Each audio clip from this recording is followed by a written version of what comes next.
বিশ্বের অন্যতম উন্নত এবং অর্থনৈতিকভাবে শক্তিশালী দেশ হলেও প্রাকৃতিক দুর্যোগের কাছে যেন হার মানতে হয়েছে চীনকে।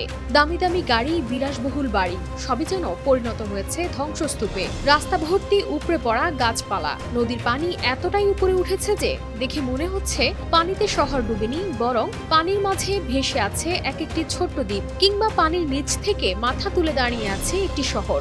ঝড়ের তাণ্ডবে পুরো শহরটাই যেন পরিণত হয়েছে একটি ভাসমান জনপদে। চীনের এত আধুনিক প্রযুক্তি, উন্নত কাঠামো কিংবা বিপুল পরিমাণ অর্থনৈতিক সক্ষমতা থাকা সত্ত্বেও বিধ্বংসী টাইফুনের বিপর্যয় ঠেকানো যায়নি।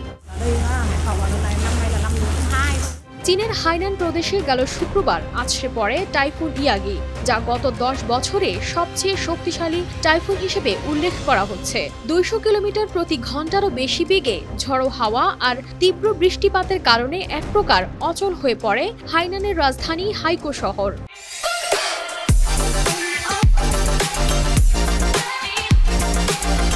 ইয়ং নদীর পানির স্তরও ঐতিহাসিক উচ্চতায় পৌঁছে চীনের ওয়াংশি অঞ্চলে। নদীর পানি বিপদসীমা ছাড়িয়ে 75 মিটার উঁচুতে পৌঁছে, যা 2014 সালের পর সবচেয়ে বেশি। স্থানীয় কর্তৃপক্ষ জানিয়েছে, যা অতীতের সকল রেকর্ড ভেঙে দিয়েছে।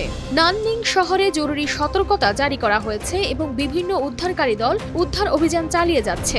এত উন্নত দেশ হয়েও প্রায়ই এমন দুর্যোগের কবলে পড়ে চীন। চীনে প্রাকৃতিক দুর্যোগের সংখ্যা বেশি হওয়ার প্রধান কারণ হলো তার ভৌগোলিক বৈচিত্র্য এবং অবস্থান। চীন একটি বিশাল দেশ, যেখানে পাহাড়, সমুদ্রের উপকূল এবং টেকটনিক প্লেটের সংযোগস্থল রয়েছে। এর ফলে ভূমিকম্প, বন্যা, টাইফুন, ভূমিধসের মতো দুর্যোগ প্রায়শই ঘটে।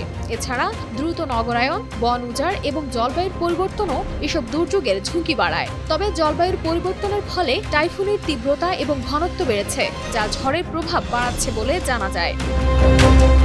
তবে শুধু চীন নয়, টাইফুন ইয়াগির আঘাতে ভিয়েতনাম এবং ফিলিপাইন্সে ব্যাপক ধ্বংসযজ্ঞ হয়েছে। লাখ লাখ মানুষ ঘরছাড়া এবং অসংখ্য বাড়িঘর ক্ষতিগ্রস্ত হয়েছে। ভিয়েতনামের লাওকাই প্রদেশে ভূমিধসে একটি গ্রাম চাপা পড়ে 16 জন নিহত এবং 40 জন নিখোঁজ হন। রেড রিভারের পানি বিপদসীমা অতিক্রম করে সেতু ধসে পড়েছে। ফিলিপাইন্সে মৃত্যু হয়েছে অন্তত 13 জনের। হুয়াংনিং প্রদেশে আরও একজনের মৃত্যু হয়েছে বলে জানা যায়। এছাড়া 50,000 মানুষকে সরিয়ে নেওয়া হয়েছে।